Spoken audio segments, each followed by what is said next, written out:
what's going on? Welcome to Next Gen Mastiff. Now this video is going to be similar to the video I did previously where we spoke about the Canary Corso. Now in this episode we're going to be talking about the Presa Canario. Now the Presa Canario is a Mastiff type of breed, just like the Canary Corso.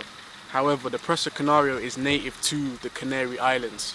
It was used to guard and protect livestock, farms, property. It was also used as a catch dog.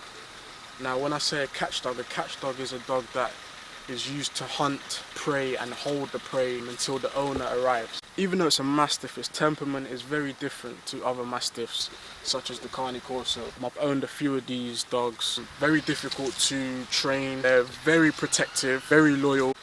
Now if you're owning a Presa Canario, they're going to need obedience training. You've got to keep on top. They're going to need a strong alpha leader because they're very headstrong and they will think for themselves. So if you're not an alpha person, stay well away from this breed. You'll have a serious liability on your hands. Solid dogs, you know, I've owned a number of them. They can test you a lot. They are hard work. But other than that, they're one of the best guard dogs you can get, you know.